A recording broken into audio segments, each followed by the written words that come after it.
সাসপেন্সের জগতে আমাদের এই ছোট্ট প্রতিষ্ঠান সোর্স অফ সাসপেন্স। আজ আপনারা শুনবেন লেখক তন্ময় মুখার্জির কলমে দোষী।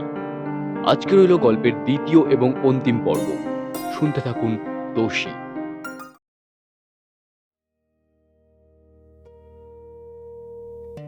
কথাগুলো বলতে বলতে এমিলি আমার পাশে বসে কাঁদছিল। আমি ওর কান্নার শব্দটা শুনতে পেলেও সহানুভূতি যে জানাবো তা আর পারলাম না, কারণ ও যে শুধুমাত্র একটা কালো ছায়া, যাকে দেখা যায় অথচ স্পর্শ করা যায় না। তবে বুঝতে পারছিলাম এমিলি কাঁদছে।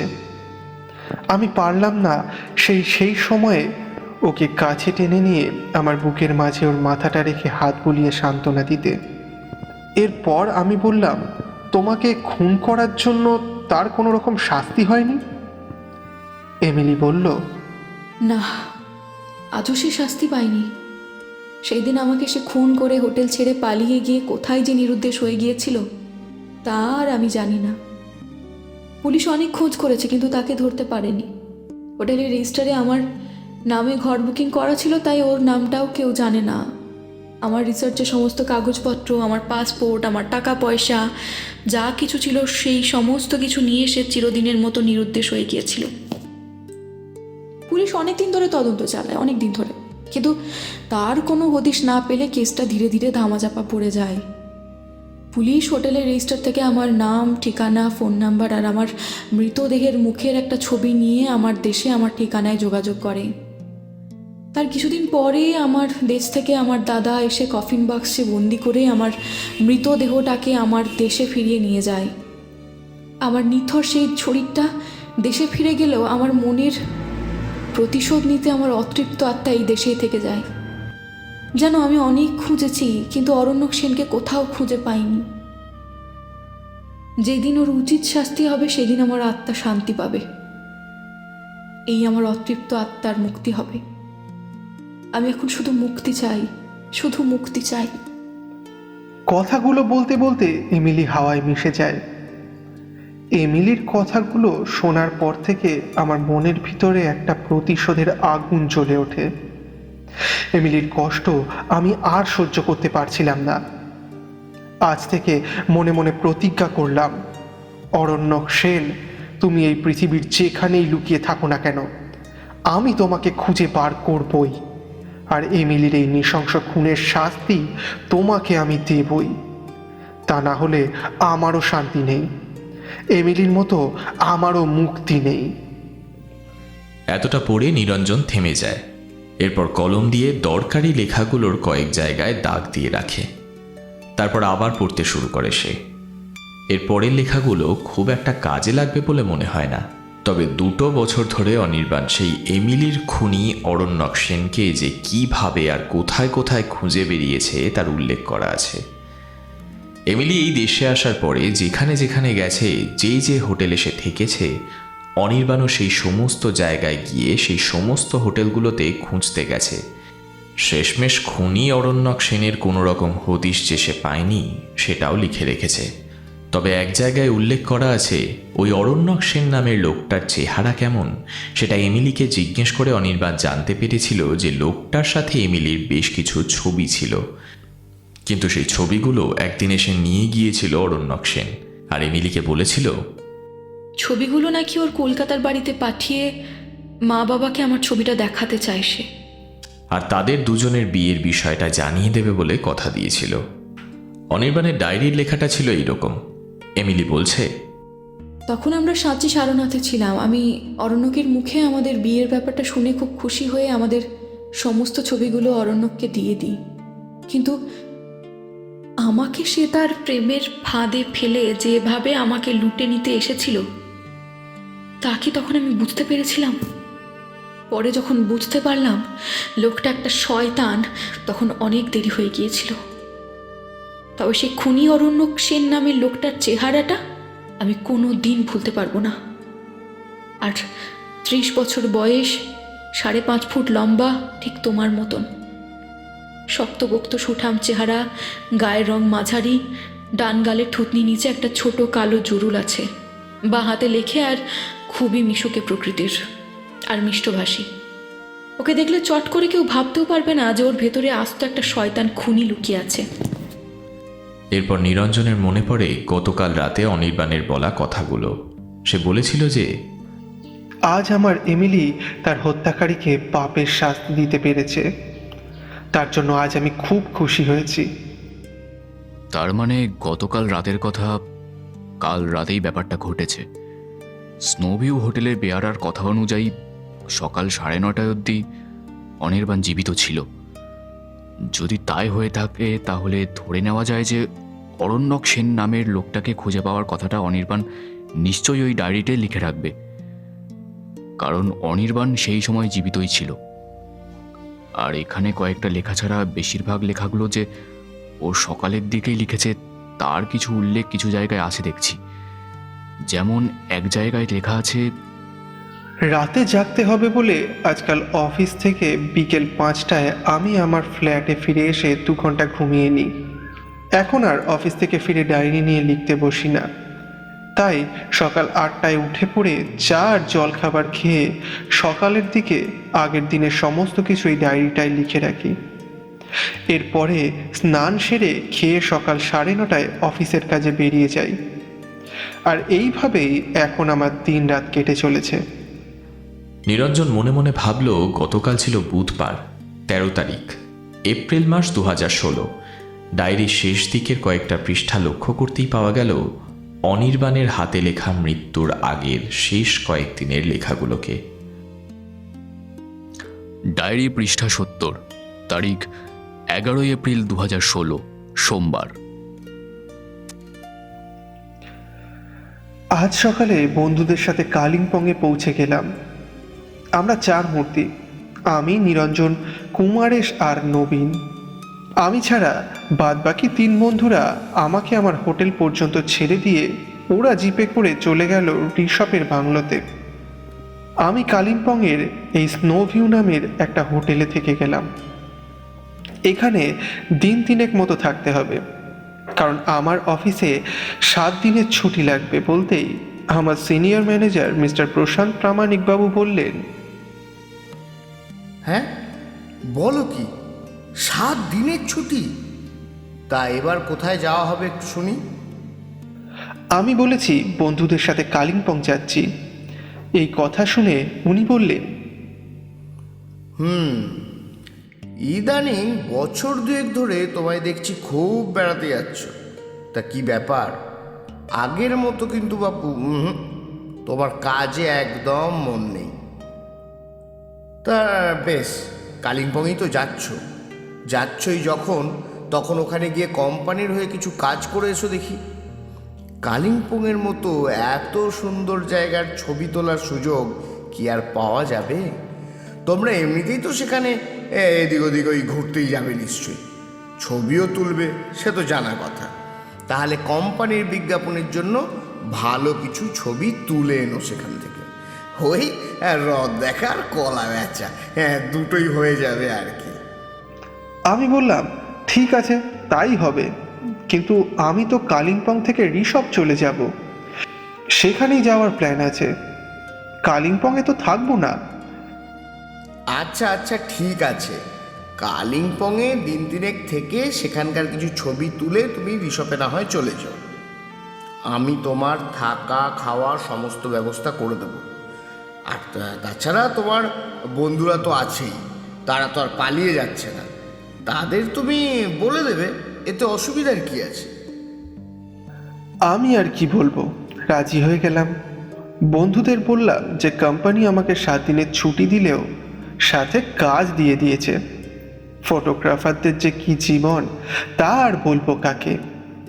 এই কালিম্পং শহরের সমস্ত বিখ্যাত জায়গাগুলোর ছবি তুলে নিয়ে যেতে হবে। 2-3 দিনের মতো সময় লাগবে। তাই এখানে কোম্পানি আমাকে স্নোভিউ নামের একটা বেশ ভালো হোটেলে আমার নামে একটা রুম বুকিং করে দিয়েছে।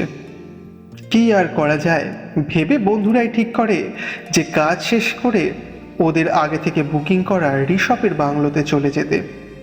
আমিও তাই ওদের কথা মেনে নিলাম।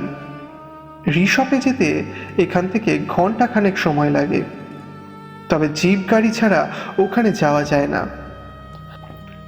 আজ সকালে হোটেলে ঢুকে রিসেপশনে গিয়ে যখন দাঁড়ালাম, তখন আরেকজন ভদ্রলোককে দেখলাম হোটেল থেকে চেক আউট করে চলে যাবে বলে বোধহয় রিসেপশনে বসে থাকা ম্যানেজারের সামনে দাঁড়িয়ে ভদ্রলোক হোটেলের ম্যানেজারের হাতে টাকা দিচ্ছিলেন। লোকটির বেশ কয়েকটা কথা আমার কানে এলো, আর তাতেই বুঝতে পারলাম যে ভদ্রলোক একজন বাঙালি। ভদ্রলোক ম্যানেজারের দিকে মুখ ঘুরিয়ে দাঁড়িয়েছিল বলেই আমি সেই সময় তার মুখ ভালো করে দেখার জন্য টেবিলের সামনে গিয়ে দাঁড়াতেই ভদ্রলোকের মুখটা দেখেই আমি অবাক হয়ে গেলাম। এক ঝলক দেখেই আমার মনে হলো লোকটা আমার খুব চেনা, কিন্তু কোথায় দেখেছি এই লোকটাকে? খানিক ভাবতেই আমার মনে পড়ে গেল সেই আরণ্যক সেনের কথা। তাহলে এই কি সেই লোক যাকে আমি আর এমিলি পাগলের মতো খুঁজে বেড়াচ্ছি গত 2 বছর ধরে? এমিলির বলা আরণ্যক সেনের চেহারার বর্ণনার সাথে হুবহু মিলে গেল। সেই শক্তপোক্ত সুঠাম চেহারা, গায়ের রং, তার উচ্চতা, থুতনির বাঁদিকে কালো ছোট্ট জরুলটা, কথার ভাব ভঙ্গি সব কিছু মিলে যাচ্ছে। এখন দেখতে হবে লোকটা বা হাতে লেখে কিনা। আমি এক পা এগিয়ে গিয়ে আমার মানি ব্যাগ থেকে কোম্পানির ভিজিটিং কার্ড বার করে ম্যানেজারের হাতে দিতে ম্যানেজার আমাকে একটুখানি অপেক্ষা করতে বললেন, কারণ সেই সময় হোটেলের চেক আউট চলছিল। আমি রিসেপশনের সোফায় গিয়ে বসে লোকটার দিকে লক্ষ্য রাখলাম। ম্যানেজার রেজিস্টার বার করে লোকটার সামনে এগিয়ে দিতেই দেখলাম সে নিজের বুক পকেট থেকে বা হাত দিয়ে একটা কলম বার করে সেটা বা হাত দিয়ে রেজিস্টারে সই করলো। সেই সময় আমার কানের পাশ দিয়ে একটা ঠান্ডা হাওয়া বয়ে গেল, আর সেই হাওয়ায় এমিলি ফিস ফিস করে আমার কানের কাছে এসে বলে গেল একটা ছোট্ট কথা। এই সে লোক। আমি চমকে উঠলাম, মনে মনে স্থির করলাম আজ আমার হাতের এত কাছে যখন খুনিকে পেয়ে গেছি তখন আর ছাড়া যাবে না তাকে। কিন্তু সে তো চলে যাচ্ছে আজ, আটকে রাখি বা কি করে? এই কথাই চিন্তা করছিলাম, কিন্তু আমার ভাগ্য যেন সেই মুহূর্তেই সদয় হলো। হঠাৎই জানি না কি ব্যাপার হলো, লোকটা দেখলাম আমার দিকে এগিয়ে এসে জিজ্ঞাসা করলো, নমস্কার, আপনি নিশ্চয়ই বাঙালি? আমি ভালো করে লোকটাকে দেখে নিয়ে বললাম, হ্যাঁ। সেই কথা শুনে যেন হাঁপ ছেড়ে বাঁচলো এমন একটা ভাব করে আমার পাশে বসে পড়ল অরণ্যক সেন নামের লোকটা।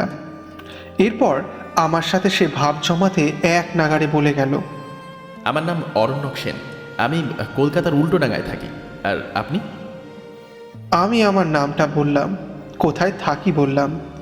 সেটা শুনে লোকটা এমন একটা ভাব করলো যেন ওর পাশের বাড়িতেই থাকি। সেই সময় ওই অরণ্যক সেন নামের লোকটাকে আমি যতবার দেখেছি ততবার আমার মনের মধ্যে আরও যেন তীব্র প্রতিশোধের আগুন জ্বলে উঠেছে। সেই সময় লোকটার ওই সমস্ত বলে চলা কথাগুলো যেন আমার কিছুই শুনতে ইচ্ছে করছে না, কিন্তু বাইরে সেটা কিছু প্রকাশ করতে পারছি না। অথচ কথা বলতেই হবে, যে করেই হোক লোকটাকে আটকাতেই হবে।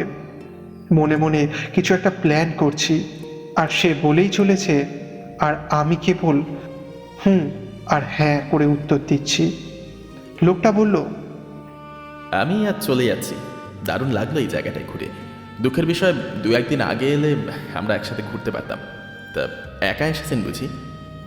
আমি হ্যাঁ বলতেই লোকটা বলল, এত সুন্দর একটা রোম্যান্টিক জায়গায় মনের মানুষ ছাড়া কেউ আসে? বিয়ে করেননি নিশ্চয়ই? আমি বললাম, না।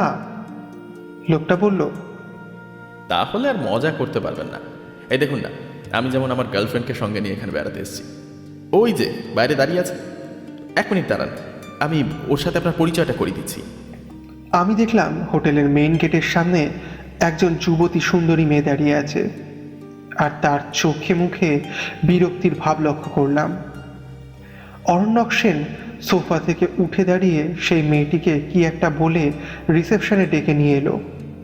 আমার সামনে এসে অরণ্যক সেন মেয়েটির সাথে আমার পরিচয় করিয়ে দিল। বেশ সুন্দরী মেয়ে বলা চলে, এমিলির বয়সী হবে। মাথায় ফরেন টুপি, গায়ে একটা ফুল জ্যাকেট, আর গলায় একটা স্কার্ফ জড়ানো, সোনালি রঙের ঘাড় অবধি কোঁকড়ানো চুল, নীল দুটো চোখ, পাতলা চেহারা, গরম। মেয়েটিকে দেখে আমার ব্রিটিশ বলেই মনে হলো। মেয়েটির নাম বলল ন্যান্সি উইলিয়াম। তার সাথে কথা বলে বুঝতে পারলাম আমার ধারণাই ঠিক, সে একজন ব্রিটিশ মহিলা। মেয়েটির সাথে বেশ কিছু সময় কথা বলে জানতে পারলাম তার মন খারাপ। কারণ কি জিজ্ঞাসা করতে সেই ন্যান্সি নামের মেয়েটি বলল আজ তাদের সকাল সকাল ঋষভ যাওয়ার কথা ছিল, কিন্তু বৃষ্টির জন্য তাদের জিপটা কোথাও যেন আটকে আছে, তাই আসতে একটু দেরি হচ্ছে বলে সে চিন্তা করছে। আমি আমার সহানুভূতি জানালাম ঠিকই, কিন্তু 2-3 দিন পরে আমিও যে ঋষভেই যাচ্ছি তা আর বলিনি। আর ইতিমধ্যেই যে ওখানে আজ সকালে আমার বন্ধুরা চলে গেছে সে কথাও আর বললাম না। শুধু মনে রাখতে বললাম যে এই সব পাহাড়ি অঞ্চলে এরকমই হয়ে থাকে, কখন যে রোদ আর কখন যে বৃষ্টি নামবে সেটা বলা কঠিন। চিন্তা করে লাভ নেই, সব ঠিক হয়ে যাবে। আমায় অসংখ্য ধন্যবাদ জানিয়ে মেয়েটি আমার সামনে সোফায় বসে পড়ে নানান গল্প শুরু করে দিল। আমি শুনতে শুনতে কেবল চিন্তা করছি, তার মানে এখন অরণ্যক সেন নামের এই লোকটা এখন এই মেয়েটারও সর্বনাশ করতে এখানে এনেছে। এবারও একটা মেয়েকে মিথ্যা প্রেমের ফাঁদে ফেলে তাকে খুন করে তার সমস্ত কিছু লুটতে এসেছে। না, আর নয়, এই লোকটাকে আর খুন করতে দেওয়া যাবে না। যে করেই হোক এই ন্যান্সি উইলিয়ামসন নামের মেয়েটাকে আমাকে বাঁচাতেই হবে। কিন্তু কি করা যায়, কিভাবে করা যায়, কিছু আমার মাথায় আসছে না। আমি যখন এই কথাগুলো ভাবছি তখন ওই অরণ্যক সেন নামের লোকটা সেই সময় আমায় বলছে আমি এখানে কোথায় কোথায় ঘুরতে যাব, কি করে যাব, সেখানে গিয়ে কি দেখব। তবে সে তো আর জানে না যে আমরা বন্ধুরা মিলে এখানে কবে কোথায় কখন যাব সব আগে থেকে ঠিক করে এসেছি। তাই চুপ করে শুধু লোকটার কথাগুলো শুনে গেলাম। সত্যি কথাই বলছে এমিলি, লোকটা কি ভদ্রভাবে মিষ্টিভাষী। ভদ্রলোকের এমন ব্যবহার দেখলে এক মুহূর্তের জন্য কেউ বুঝতে পারবে না যে এই লোকটা একজন হিংস্র খুনি। আমার সঙ্গে থাকা ক্যামেরার ব্যাগটাকে দেখে অরণ্যক সেন বলল, আচ্ছা, আপনি ফটোগ্রাফার নাকি? বললাম হ্যাঁ। লোকটা বলল, বাহ, খুব ভালো, আপনি একদম পারফেক্ট জায়গায় ফটোগ্রাফি করতে এসেছেন তাহলে। ন্যান্সি নামের মেয়েটিও কথাটা শুনে খুব খুশি হয়ে ওদের দুজনের একসঙ্গে একটা ছবি তুলে দিতে আমাকে অনুরোধ করলো। আমি আমার ব্যাগ থেকে ক্যামেরা বার করে এনে দুজনের একটা ছবি তুলে দিলাম। মনে মনে ভাবলাম, এবার অরণ্যক সেন তুমি কোথায় পালাবে? এতদিন তোমার একটা ছবি ছিল না বলে বেঁচে গেছো, এখন সেটাও পেয়ে গেছি। আর সেই কথা ভেবেই হঠাৎ করেই আমার মনটা যেন একটা বিজয়ের হাসি হেসে উঠল। তার সাথে আমার মনটাও যেন খানিক হালকা হয়ে গেল। ফটোটা তুলে সোফায় এসে বসে পড়ে ন্যান্সি নামের মেয়েটি আবার অরণ্যক সেনের ফোন নাম্বার দিয়ে তাদের সাথে যোগাযোগ করে ঋষভে তাদের কটেজে যাওয়ার জন্য আমায় আমন্ত্রণ জানালো। আর ছবিটাও সেই সময় সঙ্গে করে নিয়ে যেতে অনুরোধ করলো। কিন্তু লক্ষ্য করলাম অরণ্যক সেনের মুখটা হঠাৎই যেন কেমন একটা হয়ে গেল। লোকটার মুখটা দেখে মনে হলো কিছু একটা ভুল করে ফেলেছে তার এই বান্ধবীটি। আমাকে তার ফোন নম্বরটা দিয়েছে বলেই কি লোকটার মুখের এই ভাব পরিবর্তন? আমি অরণ্যক সেনের মুখের দিকে চেয়ে একটা মুচকি হাসি হেসে বললাম, আচ্ছা বেশ, আমি আপনাদের ঋষভের কটেজে আসবো একদিন। আর সেই সময় দেখলাম অরণ্যক সেনের মুখটা আবার আগের মতো ঠিক হয়ে গেল। এরপর হোটেল ম্যানেজার বললেন ওদের জিপটা নাকি চলে এসেছে, হোটেলের গেটের বাইরে দাঁড়িয়ে আছে। এই কথা শুনেই ওরা দুজনেই আমায় বিদায় জানিয়ে চলে গেল। আমার জন্য হোটেলের গ্রাউন্ড ফ্লোরের 13 নম্বর রুমটা বুক ছিল, সেটাও খালি হয়ে গেছে শুনে আমি সোফা ছেড়ে উঠে পড়ে ওদের দুজনকে হোটেলের গেট অবধি কিছুটা এগিয়ে দিয়ে ফিরে এসে নিজের রুমের দিকে চলে গেলাম। ডায়েরি পৃষ্ঠা 71, তারিখ 12 এপ্রিল 2016, মঙ্গলবার। গতকাল সকালে হোটেলের রুমে ঢোকার পর থেকেই চিন্তায় আমার আর সময় যেন কাটতে চাইছে না। অরণ্যক সেন আমার হাতের কাছে এসেও বেরিয়ে গেল। ঋষভের কটেজে আমাকে আমন্ত্রণ করে গেলেও তাতে কি লাভ যদি আজ রাতেই সে ওই ন্যান্সি নামের মেয়েটিকে খুন করে? মেয়েটাকে বাঁচাতে পারলে আমার মন কিছুটা হলেও হালকা হতো। আজ সারাটা দিন হোটেলের রুমেই ছিলাম। আজ আর বেড়াতে যাওয়া হলো না, কারণ বাইরে ভীষণ বৃষ্টি হচ্ছে। মেঘের জন্য বাইরের আলো কম ছিল, ফটো তুললেও ফোকাস ভালো আসবে না। তাই হোটেলের কাঁচের জানলা দিয়ে কাঞ্চনজঙ্ঘার বৃষ্টি স্নাত রূপটাকে দেখছি। কি অপূর্ব সৌন্দর্য যে লেগে আছে তার বলে বোঝাতে পারবো না। এই দৃশ্য দেখার অনুভূতি একেবারে অন্যরকম। এই দিনের বেলাতেও এমিলিও এখন আমার ঘরে আমার আশেপাশে দাঁড়িয়ে এই অপূর্ব দৃশ্যটাকে যে উপভোগ করছে তা আমি বেশ বুঝতে পারছি। ও আমার সাথেই আছে। এমিলির হাতের ছোঁয়া আমার ডান কাঁধের ওপর যেন আমি অনুভব করতে পারছি।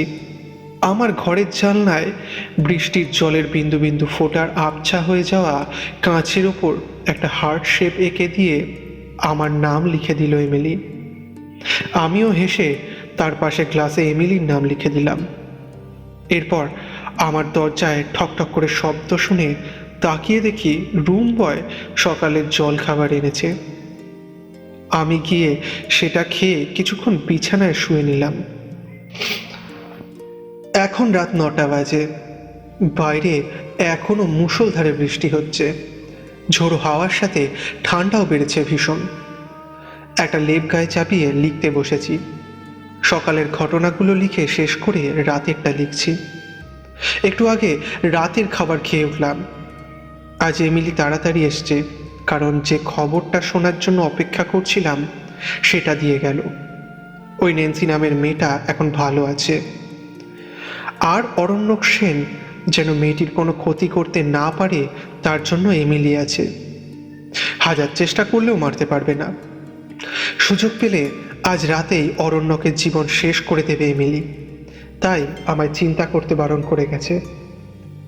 কথাটা শোনার পরে মনটা এখন হালকা লাগছে। তার মানে আজ রাতেই হয়তো এমিলি তার হত্যাকারীর শাস্তি দিতে সক্ষম হবে। কত রাত যে এই অপেক্ষায় সে ঘুরে বেরিয়েছে, পথে পথে কত জায়গায় যে খুঁজে খুঁজে শেষে নাকাল হয়ে পড়েছিল তার হিসেব নেই। আর সেই দিনগুলোর সমস্ত কথা নিয়ে রাতের পর রাত আমার কাছেও কেবল কেঁদেছে। আজ শেষমেশ এমিলি সেই দিন ফিরে পেয়েছে। আমাকে অনেক অনেক ভালোবাসা জানালো, কারণ আমি এই কালিম্পংয়ে না এলে হয়তো এই সুযোগটাই সে পেত না। আগামীকাল রাতে খুশির খবরটা জানাতে আসবে বলে সে চলে গেছে। কিন্তু আমি যে আর পারছি না, ওকে ছাড়া এক মুহূর্ত আমি আর পারছি না। আমার মন কেন জানি না আমার অজান্তেই বড় চঞ্চল হয়ে উঠেছে। শুধু ভাবছি, ইস, এই আজকের দিনটা যদি আমি ওর পাশে থাকতে পারতাম তাহলে কি আনন্দই না হতো। গত 3 বছর একসাথে যেমন করে ওর পাশে থেকেছি, ওর সুখ দুঃখগুলোকে ভাগ করে নিয়েছি, আজকে ওর জীবনে হয়তো সবচেয়ে সুখের দিন হতে চলেছে, আর আমি সেই সময় ওর পাশে নেই। সেটা ভাবতেও আমার নিজেকে ঘৃণা বোধ করছি। ইস, আমি যদি এখন ওর মতো একটা নিষ্পাপ আত্মা হতে পারতাম, তাহলে আমি আজ এই সময় ওর পাশে থেকে ওর আনন্দের মুহূর্তের সাক্ষী হতে পারতাম।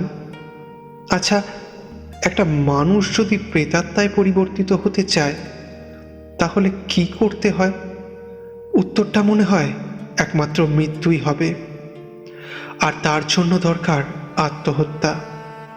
হ্যাঁ, ঠিক সেটাই এখন আমার দরকার। তাহলেই আমি চিরদিনের মতো এমিলির কাছে থাকতে পারবো। আমিও ওর মতো একটা ছায়ামূর্তি হয়ে ঘুরে বেড়াতে পারবো, ওর কাছে থেকে ভালোবাসতে পারবো। কিন্তু এমিলি বলেছিল যেদিন আমার খুনির শাস্তি হবে সেই দিন আমার আত্মা শান্তি পাবে। শুনেছি আত্মার শান্তি হলে নাকি এই পৃথিবী ছেড়ে অন্য কোনো জগতে সেই আত্মা চলে যায়। যদি সত্যি তাই হয় তাহলে তো এমিলিকে আর কখনো খুঁজে পাবো না।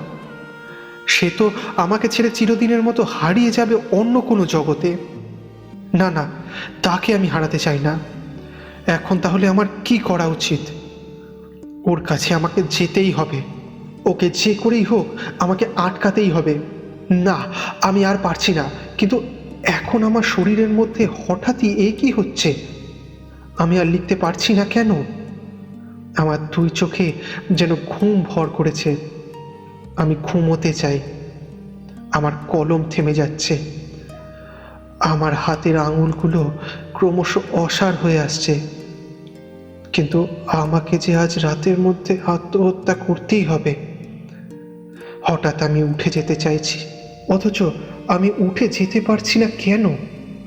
উঠে যেতে পারলে সামনের পাহাড় থেকে ঝাঁপ দিতাম, আর তখন আমিও। এই পর্যন্ত লেখা ছিল অনির্বাণের ডায়েরিটায়। এর পরের পৃষ্ঠাগুলোতে আর কোনো কিচ্ছু লেখা নেই।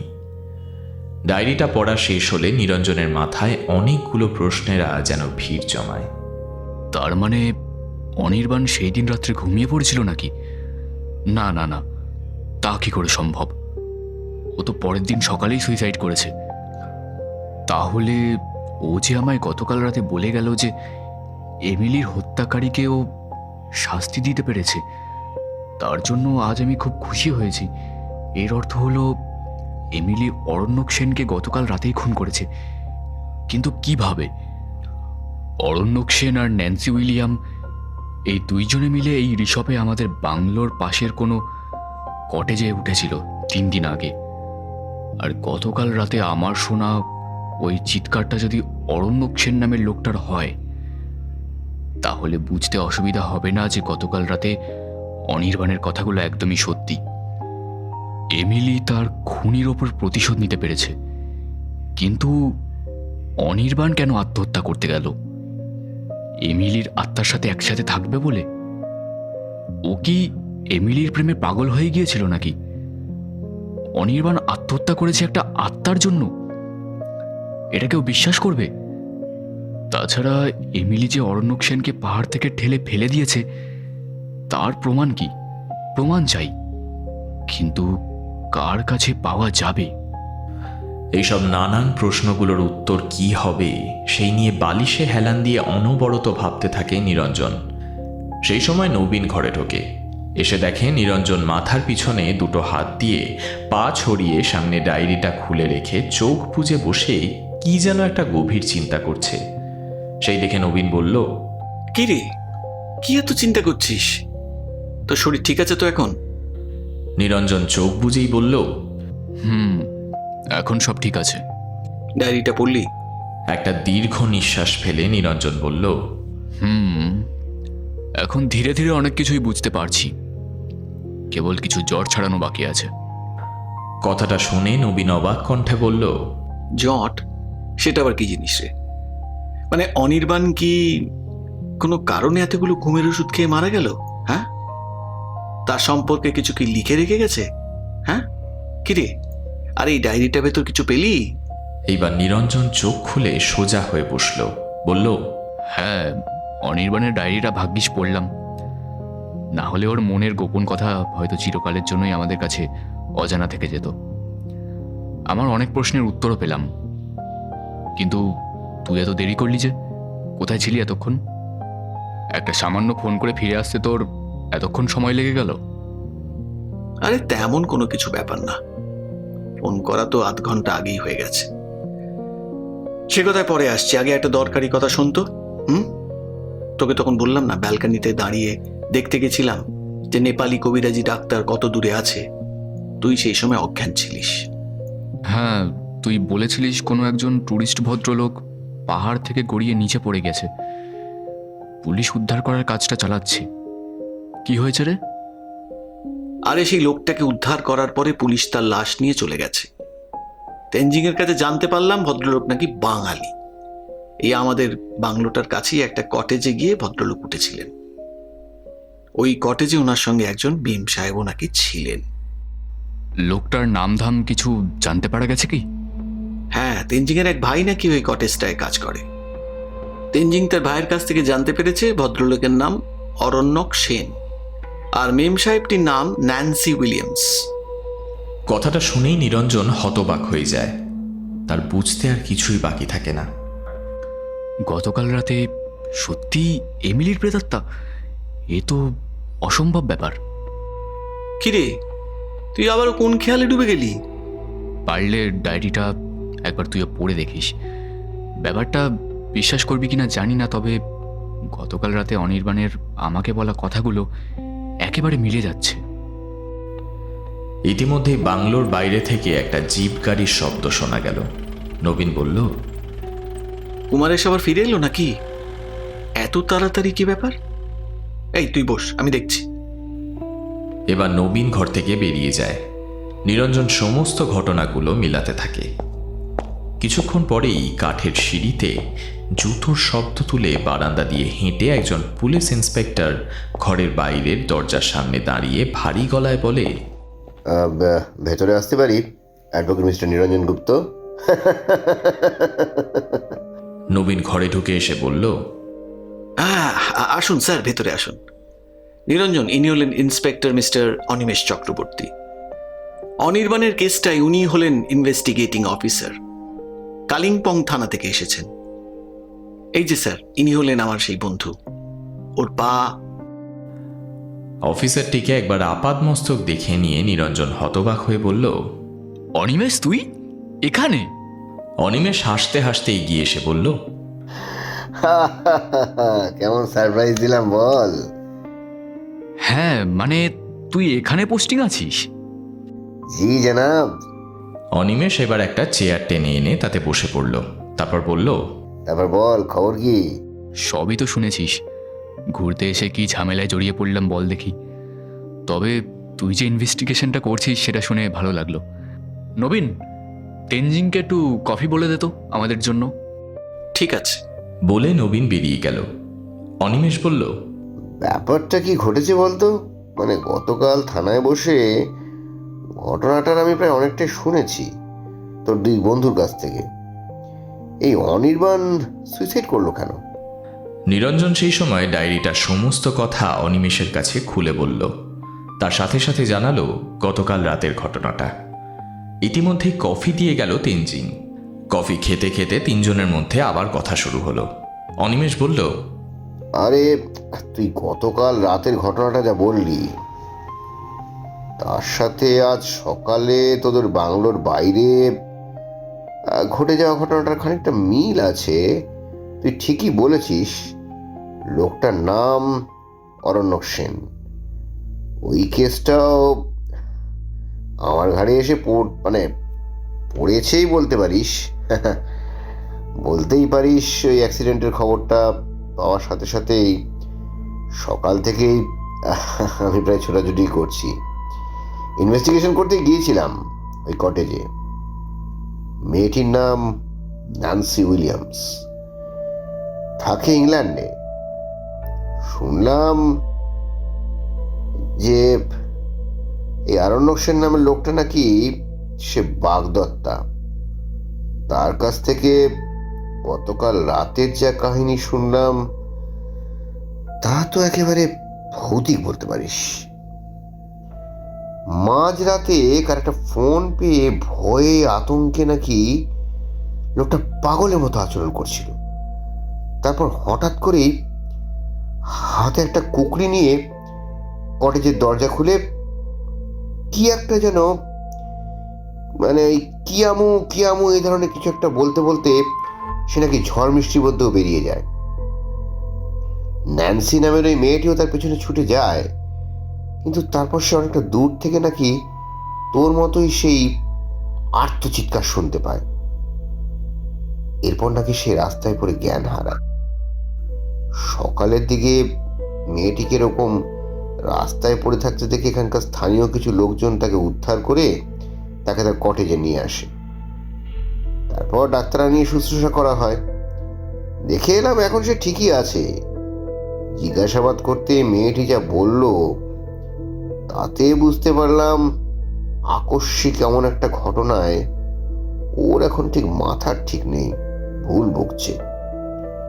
পরে আরো একবার পারলে ভাবছি ওর কটেজে যাব। আমার মনে হয় উনি ভুল কিছু বলছেন না রে। ভৌতিক কিছু একটা ঘটেছে, কারণ আমি তার প্রত্যক্ষদর্শী। আচ্ছা, তুই একজন অ্যাডভোকেট হয়েও এইসব ঘটনাগুলোকে ভৌতিক বলে বিশ্বাস করছিস? শুনেছিলাম উকিলরা তদন্তের মাথা থেকে লেজ অবধি খুঁটিয়ে দেখে। তুই সমস্তটা না বুঝেই এই ভৌতিক থিওরির উপর ছেড়ে দিলি। তাহলে তোর অনির্বাণের ডায়েরিটা পড়া উচিত, তাহলেই সমস্তটা পরিষ্কার বুঝতে পারবি। তেনজিং এবার ঘরে ঢুকে এসে বলল, साहब दोपहर का खाना लगा तो क्या? हाँ, थोड़ा सा बाद में। না না, চল খাবি, চল। সকাল থেকে তোর পেটে কিছুই পড়েনি। স্যার, আপনিও আসুন না, আমাদের সঙ্গে খাবেন। আরে না না, আপনাকে চিন্তা করতে হবে না। আমি জাস্ট ঘন্টা দেড়েক আগেই বাড়ি থেকে লাঞ্চ করে এসেছি। আপনারা খান, অনেকটা বেলা হয়ে গেল। আমি অপেক্ষা করছি, অসুবিধে নেই। নিরঞ্জন বিছানা থেকে নামতে নামতে বলল, তাহলে তুই ততক্ষণ ডায়েরিটা পড়, আমরা খেয়ে আসছি। আর তোর জন্য আরও 1 কাপ কফি পাঠিয়ে দিচ্ছি। কি তোর চলবে তো? হ্যাঁ, তা মন্দ হয় না। নিরঞ্জন আর নবীন ডাইনিং রুম থেকে খাওয়া দাওয়া সেরে উপরের ঘরে এসে দেখে অনিমেষ তখন তার মোবাইলে কারোর সাথে কথা বলছে। ওদের দুইজনকে ঘরে ঢুকতে দেখে ফোনটা কেটে দিয়ে সে বলল, যাক, এসে গেছিস। তারপরে খাওয়া হলো? হ্যাঁ হলো। তুই কফি খেয়েছিস? হ্যাঁ, এই খেলাম। তারপর দুটো ফোন করার খুব দরকার হয়ে পড়েছিল, তাই ফোনটা করেই এখন ফ্রি হলাম। নিরঞ্জন আর নবীন খাটে বসে পড়ে। নিরঞ্জন বলে, অনির্বাণের ডায়েরিটা পড়লি? হ্যাঁ, গতকাল থানায় বসে এই ডায়েরিটা পড়েছিলাম। এখন আরও একবার ঘটনাগুলো থেকে মিলিয়ে যা দেখলাম, বলতে পারিস। সমস্ত কিছু পড়ে ওর ডায়েরিটা ফেরত দিয়ে দিলি কেন? এর মধ্যে তোর কেসের অনেক কিছু ইম্পর্টেন্ট ক্লু আছে। হ্যাঁ, ঠিকই বলেছিস, ক্লু ছিল ঠিকই, কিন্তু অনির্বাণের সুইসাইড কেসের সাথে সে সমস্ত ক্লুগুলো বেমানান বলতে পারিস। তাই ডায়েরিটা ফিরিয়ে দিয়েছিলাম। ওটা আমার কোনো কাজে লাগবে না পড়েই বুঝেছিলাম। কি বলছিস কি তুই? বেমানান মানে? হ্যাঁ, বেমানান কেন সেটা জানতে চাইলে তাহলে তোকে তো প্রথম থেকেই বলেছি, প্রথম থেকে শুনতে হবে। গতকাল সকাল প্রায় 10:30 নাগাদ স্নোভিউ হোটেল থেকে অনির্বাণের মৃত্যুর খবরটা পাওয়ার পরই আমি সেখানে আমার টিম নিয়ে ছুটে যাই। ফোনে শুনেছিলাম যে হোটেলের গ্রাউন্ড ফ্লোরের 13 নম্বর ঘরের একজন বাঙালি ট্যুরিস্ট ভদ্রলোক সুইসাইড করেছে। হোটেলে পৌঁছে গিয়ে ঘরে ঢুকে দেখি বিছানাপত্র থেকে সমস্তই ঠিকই আছে। আমার লোকজন ঘরটাকে সার্চ করতে থাকে, আর আমি বাথরুমের ভেতরে ঢুকে যাই। ঘরের কোনো জায়গায় সন্দেহ করার মতো তেমন কিছুই তারা পায়নি। যা পেলাম সেগুলো ছিল অনির্বাণের জামা কাপড়ের একটা ট্রলি ব্যাগ, তার সাথে ক্যামেরার একটা কিট ব্যাগ। ট্রলির ভিতর জামা কাপড় ঘাটাঘাটি করতে গিয়েই এই ডায়েরিটা পাওয়া যায়। এরপরও সমস্ত কিছুই আমাদের জিম্মায়। আমি বাথরুমে ঢুকে গিয়েছিলাম। বাথরুমের ভিতর বাথটাবের জলের মধ্যে অনির্বাণের শরীরটা ডুবেছিল। কেবল ওর মাথাটা বাথটাবের একপাশে কাত হয়ে পড়ে আছে। দেখে মনে হচ্ছিল অনির্বাণ যেন ঘুমিয়ে আছে, মুখের ভিতর থেকে গ্যাঁজলা বেরিয়ে আছে। আমার সঙ্গে ফরেন্সিক ডিপার্টমেন্টের লোকজনও ছিল। তারা অনির্বাণের শরীরটাকে বেশ কিছুক্ষণ ধরে পরীক্ষা নিরীক্ষা করে জানালো যে ঘুমের ওষুধ হাই ডোজে খেয়েই তার মৃত্যু হয়েছে। বাথরুমের বাথটাবের জলের মধ্যে ডুবে থাকা খালি হয়ে যাওয়া ওষুধের রাংতার পাতাটা সেটাকেই সমর্থন করলো। এরপর অনির্বাণের মৃতদেহটাকে থানায় পাঠিয়ে দিয়ে হোটেলের রেজিস্টার দেখে ওর নাম, ঠিকানা, ফোন নাম্বার, সমস্ত কিছু ডিটেলস নিয়ে হোটেলের রুম বয় থেকে শুরু করে ওর রুমের আশেপাশে যে সমস্ত ট্যুরিস্ট পার্টি ছিল তাদেরকেও জিজ্ঞাসাবাদ করলাম, কিন্তু না, তেমন কিছুই জানতে পারলাম না। বেশিরভাগ ট্যুরিস্টদেরই একটাই কথা, অনির্বাণ হোটেলে নিজের রুমে ঢুকে যাওয়ার পর কেউ আর তাকে নাকি ঘরের বাইরে বাইরে দেখেনি। হ্যাঁ, সেটা শুনেছি। ইন্টারকমে অর্ডার দিচ্ছিল রিসেপশনে। আচ্ছা, ওর মোবাইলটা পাসনি? হ্যাঁ, পেয়েছি। তবে থানায় ফিরে এসে জামা কাপড়ের ট্রলি ব্যাগের ভেতর থেকে সেটাকে পেয়েছি। তবে ওই সময় ওর মোবাইলটা বন্ধ ছিল। ফোনটা থানায় এনে চালু করতে গিয়ে দেখছি মোবাইলে এক ফোঁটাও চার্জ নেই। তাই একটা চার্জার ম্যানেজ করে এনে খানিকক্ষণ চার্জে বসিয়েছিলাম। এই কারণেই ওকে ফোন করলেই শুধু নট রিচেবল দেখাচ্ছিল। এমনিতেই এখানে টাওয়ারের খুব প্রবলেম আছে। বাইরের লনে দাঁড়ালেই শুধু ফোনে পাচ্ছি। কাউকে ফোন করতে গেলে খুব অসুবিধা হচ্ছে এখানে। যাই হোক, তারপর বল। হোটেল থেকে থানায় ফিরে এলাম ও সমস্ত কিছু ঘেঁটে দেখতে গিয়ে জামা কাপড়ের ট্রলি ব্যাগ থেকে এই ডায়েরিটা পেয়েছিলাম, যেটা তোকে বললাম। টেবিলে রেখে ওর মোবাইলটাকে দেখলাম সেটা চালু করার মতো মোটামুটি চার্জ হয়ে গেছে। ফোনটাকে খুলতেই এক গাদা মিস কল হয়ে পড়ে আছে দেখলাম। সেই মিস কলগুলোতে আর কল লিস্ট ঘেটে যে কটা নাম্বার পেয়েছি সব কটা নাম্বারে ফোন করছি। তার মধ্যে বোধহয় তোদের নাম্বারগুলোও ছিল, কিন্তু এখন কাকা আর তোর বন্ধু কুমারেশ মজুমদার ছাড়া তোদের দুজনের মধ্যে কারো নম্বরই লাগেনি। তাই ওকেই খবরটা জানাতে যাক। কুমারের সেই সময় ওই লনেই ছিল, তাই ওকে ফোনে পেয়েছিস। আর আমারটা তো ভেঙে গেছে। সেই সময় নবীন বোধহয় ফায়ার প্লেসের সামনেই বসেছিল, তাই আমাদের দুজনকে ফোনে পাসনি। কুমারেশ দৌড়ে এসে অনির্বাণের মৃত্যু সংবাদটা আমাদের জানায়। তারপর অনির্বাণের ডায়েরির ব্যাপারটা বল। হ্যাঁ, অনির্বাণের ক্যামেরার ব্যাগটা ভালো করে চেক করলাম। সাথে ক্যামেরাটাও আছে। চেক করে দেখলাম ক্যামেরাটা দিয়ে একটা ছবি তোলা হয়েছে। ওতে কিসের ছবি তোলা হয়েছে সেটা জানতেই কাছাকাছি একটা ফটো স্টুডিওতে ক্যামেরাটাকে পাঠিয়ে দিলাম। হ্যাঁ, সেটা জানি। হোটেলের রিসেপশনে অরণ্যক সেন আর ন্যান্সি উইলিয়ামের ছবি তুলেছিল, সে কথা ডায়েরিতে লেখা আছে। হ্যাঁ, আমি সেটা জানি, সে কথাতে পরে আসছি। এরপর ডায়েরিটাকে পড়ে দেখলাম বেশ ইন্টারেস্টিং, ভৌতিক প্রেম কাহিনী বলে মনে হলো। কিন্তু আমার তদন্তে ওই ভৌতিক কেসের দিকে চলে যেত। কিন্তু ঘুমের ট্যাবলেটের খালি হয়ে যাওয়ার আংটার পাতাটার সঙ্গে এই কেসটা ঠিক কোন দিকে যাচ্ছে ক্লিয়ার নয়। কেন? ডায়েরিটা কি তোর কোনো তদন্তে সাহায্য করেনি বলতে চাস? করেছে, অনেক করেছে, কিন্তু ভূতের ব্যাপারটায় আমার কেমন যেন একটা খটকা লাগলো। এই কারণে ওটাকে পাশে রেখে ঘুমের ওষুধের পাতাটাকে নিয়ে পড়ে গেলাম। একটা ছোট জিনিস যে কত বড় কাজ করেছে সেটা শুনলে তুই অবাক হয়ে যাবি। কি কাজ করেছে? আমি ওই ওষুধের আংটার পাতাটাকে থানার পাশে একটা ফার্মেসিতে আমার লোক দিয়ে পাঠিয়ে ওষুধটা সম্পর্কে সমস্ত কিছু জিজ্ঞেস করতে পাঠিয়েছিলাম। তার মধ্যে তোর তুই বন্ধুও চলে এলো, মানে ওই নবীন আর কুমারেশ। তাই ওদেরও জিজ্ঞাসাবাদ করতে শুরু করে দিলাম। তুই জানিস যেটা তোকে ওরা বলেছে নিশ্চয়ই। এরপর ওদের কাছ থেকে তোর নাম, ঠিকানা, ফোন নম্বর নিয়ে নিলাম। নাম ঠিকানা জেনেই বুঝতে পারলাম যে হারানো সেই কলেজের বন্ধুটিকে পুনরায় আমি খুঁজে পেয়েছি। তাই সেই সময় তোর সাথে দেখা করার জন্য মনটা খুব উসকুস করছিল।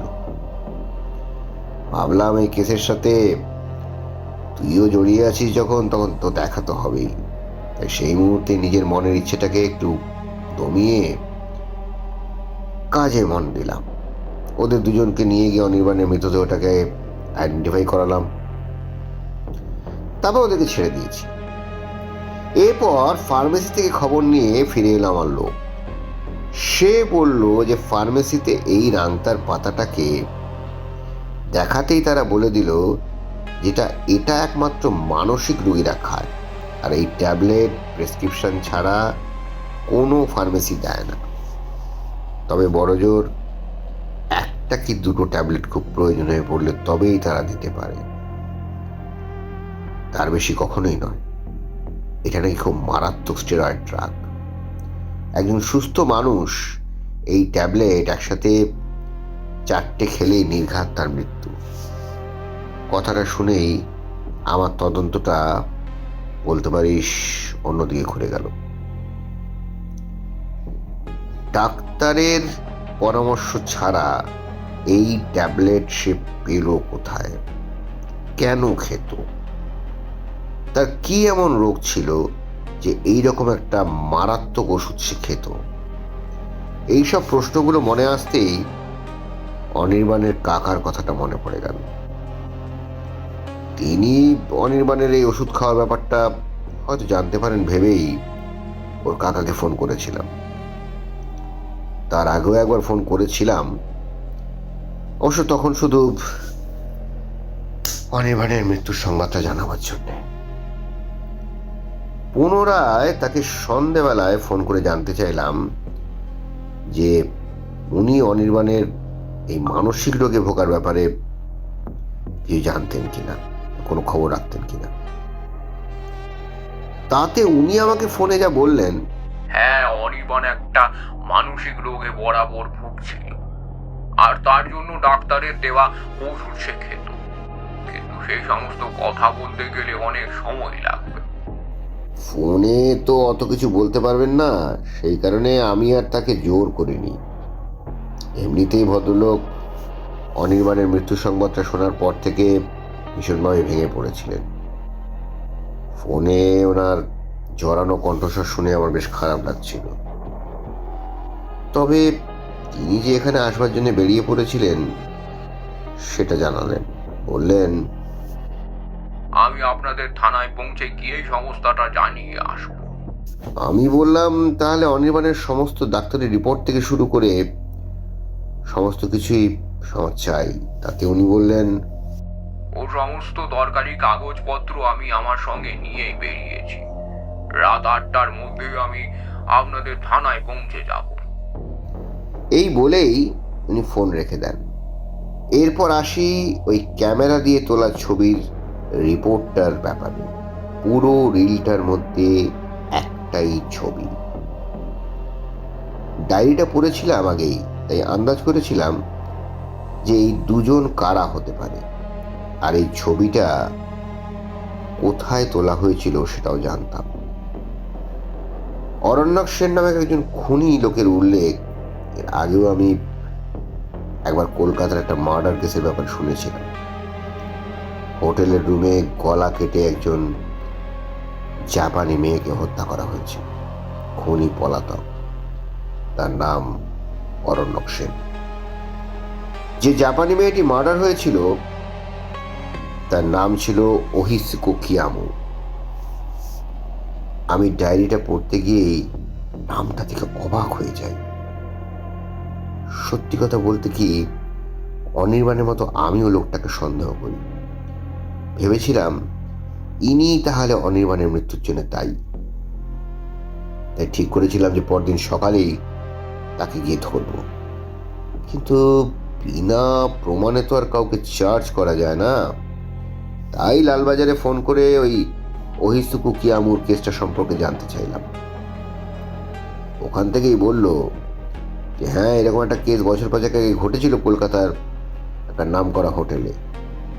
সেই তদন্তে আসামিকে এখনো ধরা যায়নি। আমি সেই কেসটা ডিটেলস ওদের কাছে নিলাম, পুলিশ কিভাবে তদন্ত চালিয়েছে, কি করেছে, এই সমস্ত কিছু আর কি। সেটাতে পরে আসছি, আগে এই অনির্বাণের কেসটা সমাধান করে নি। আমি তো দেখছি তুই আগে থেকেই সমস্তটা জানতিস, তাহলে আবার আমার কাছে জানতে চাইলি কেন? দেখ, আসলে আমি দেখছিলাম যে তুই কতদূর জানিস, তাই একটুখানি পরখ করে দেখছিলাম। আসলে তোর চিন্তাটা কি সেটাই জানার ইচ্ছে ছিল আমার। কিছু মনে করিস না, তুই একজন বড় উকিল বলে কথা। তোর তদন্তে কি আর আমাদের মতো ছাপোষা পুলিশদের মতো হবে? মজা করিস না। তার মানে তুই আমাকে এক প্রকার জেরা করছিলিস, তাই তো? তুই যা ভাবছিস আসলে তা একেবারেই নয় রে নিরু। বলতে পারিস তোর কাছ থেকে আরো কিছু ইনফরমেশন পাওয়ার জন্য প্রশ্নগুলো করেছি। তবে বলতে পারিস অনির্বাণের কেসটা আমি প্রায় গুটিয়ে ফেলেছি। মানে তুই অনির্বাণের কেসটার সমাধান করে ফেলেছিস বলতে চাস? হ্যাঁ, এক প্রকার বলতেই পারিস।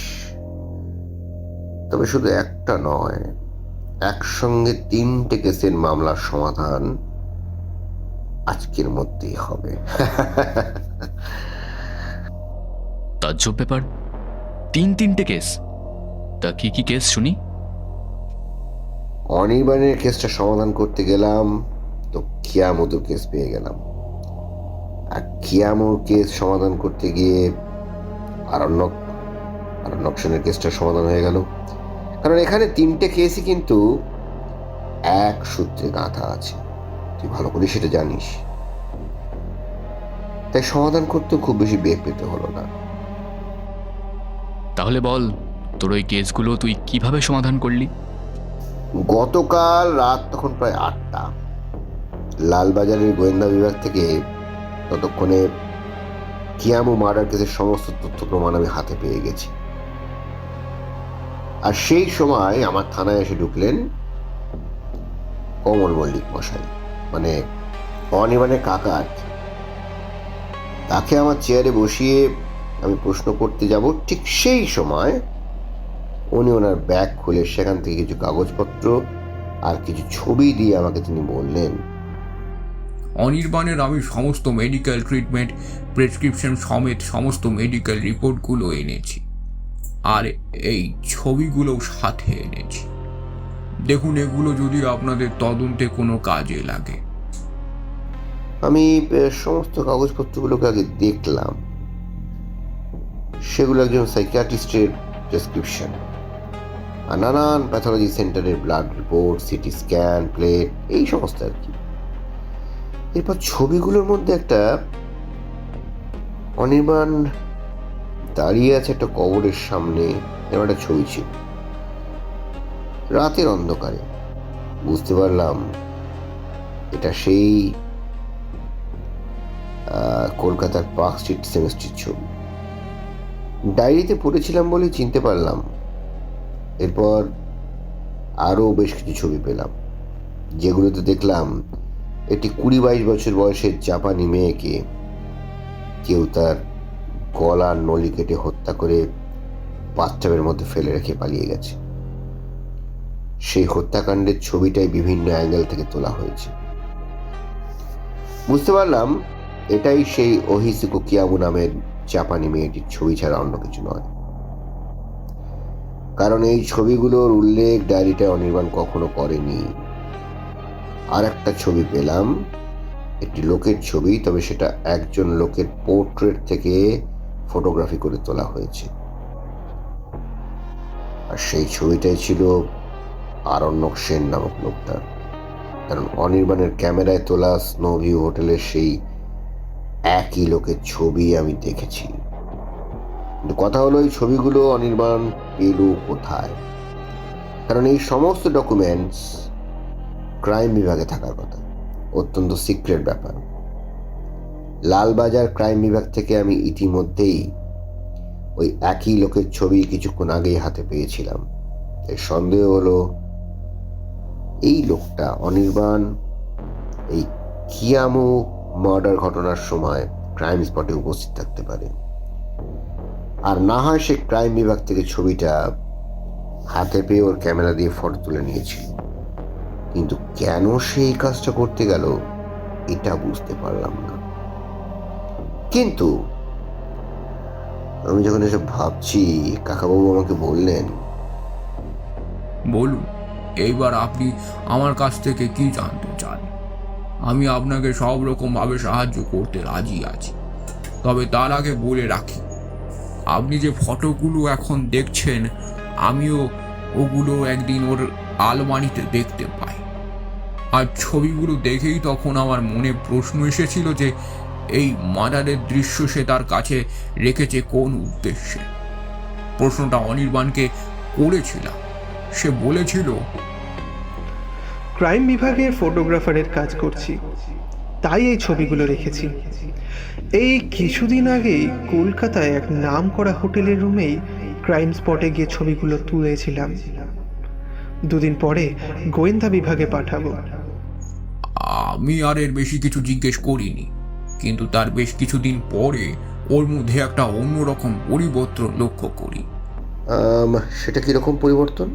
এই পরিবর্তনটা ওর মধ্যে আগেও আমি বহুবার লক্ষ্য করেছি, তবে সেটা ওর ছেলেবেলায়। আচ্ছা, ছেলেবেলায় ওর কি হয়েছিল? ছোট করে বলতে গেলে ওর তখন মাত্র 5 বছর বয়স। কলকাতায় এক সড়ক দুর্ঘটনায় ওর বাবা মা দুজনেই মারা যায়। ওর বাবা এক ছুটির দিন দেখে আমার বৌদিকে আর অনির্বাণকে নিয়ে কলকাতায় ঘুরতে বেরিয়েছিলেন। সন্ধেবেলায় শুনতে পেলাম এই রোড অ্যাক্সিডেন্টের খবরটা। দাদা বৌদি দুজনেই স্পট ডেড, আর অনির্বাণ ছোটখাটো কিছু চোট লেগেছিল। অল্পের জন্য সে বেঁচে যায়। সেই সময় কি অনির্বাণের মাথায় কোনো চোট লেগেছিল যার ফলে ওর এই? না, রাস্তার পাশে ঝোপের মধ্যে গিয়ে পড়েছিল, কিন্তু সামান্য চোট লেগেছিল, এই আর কি। আসলে একটা লরিকে বেসামাল ভাবে আসতে দেখে ওর বাবা রাস্তার পাশে লাইট পোস্টে গিয়ে ধাক্কা মারে, গাড়িটা উল্টে যায়। আমার দাদা বৌদির সামনের সিটে বসেছিল, তারা দুজনেই মারা যায়। আর অনির্বাণ পেছনের সিটে বসেছিল। ধাক্কার চোটে গাড়ির দরজা খুলে যেতেই ও বাইরে ছিটকে পড়ে যায় এবং অনির্বাণ বেঁচে যায়। অনির্বাণ নিজের বাবা মাকে ওইভাবেই রক্তাক্ত অবস্থায় রাস্তার ওপরে মরে পড়ে থাকতে দেখে একটা ট্রমার মধ্যে চলে গিয়েছিল, জানেন। এরপর যা হয় আর কি, পুলিশ আসে, মৃতদেহ উদ্ধার করে থানায় নিয়ে যায়। আমাকে ফোন করে, আমি থানায় ছুটে যাই। ওর আত্মীয় বলতে একমাত্র আমরাই ছিলাম, তাই পুলিশ আমাদের কাছে অনির্বাণের সম্পূর্ণ দায়িত্ব দিয়ে দেয়। আমার নিজের সন্তান ছিল না, তাই অনির্বাণকে মানুষ করতে থাকি, কিন্তু ও সেই ট্রমা থেকে কিছুতেই বেরিয়ে আসতে পারছিল না। আমি ভাবতাম যে ওর ওই ছোট মনটা এক নিমেষে ভেঙে চুরমার হয়ে গিয়েছে। নিজের চোখের সামনে নিজের বাবা মাকে মরতে দেখেছিল সে। তারপর আবার যখন ওইটুকু ছেলে নিজের বাবা মায়ের মুখে আগুন দেয়, তখন ওর চোখে ছিল না কোনো জল, আর না ছিল মুখে কোনো কথা। সেই সময় বলতে গেলে এক প্রকার সে কাঠের পুতুল হয়ে গিয়েছিল। এই ঘটনার পরে আমার অফিসের কলিগ বন্ধুদের কথায় ওকে ভালো একজন সাইকিয়াট্রিস্ট দেখায়। তার চিকিৎসার মাস কয়েকের মধ্যেই অনির্বাণ ঠিক হয়ে যায়। তবে মাঝে মধ্যে ওকে কাউন্সেলিং করাতে ডাক্তারের কাছে নিয়ে যেতে হতো। ডাক্তার একদিন বললেন, আর আসতে হবে না, ও এখন পুরোপুরি সুস্থ। তবে ভবিষ্যতে ও যদি কোনো রকম দুর্ঘটনা দেখে, আর সেই ঘটনা যদি ওর মনকে গুরুতরভাবে পুনরায় আঘাত করে, তাহলে কিন্তু এই অবস্থায় পুনরাবৃত্তি হতে পারে। তখন কিন্তু সেটা হবে মারাত্মক। সেই কথা শুনে আমি যতটা পেরেছিলাম ওকে নিজের কাছে আগলে রেখেছিলাম। ছেলেবেলা কাটিয়েও যে কখন তোমাদের বয়সী হয়ে গেল বুঝতেই পারলাম না। ছোটবেলার সমস্ত কথা ও প্রায় ভুলেই গিয়েছিল। স্কুল ফাইনাল পাশ করার পরে ওর ফটোগ্রাফি করার শখ হলো। ওর শখ পূরণ হলো। একদিন শুনতে পারলাম প্রফেশনালি ফটোগ্রাফির কাজ করতে শুরু করে দিয়েছে অনির্বাণ। কথাটা শুনে আমি ভীষণ খুশি হয়েছিলাম। ভেবেছিলাম যাক, ছেলেটা এবার নিজের পায়ে দাঁড়াতে শিখেছে।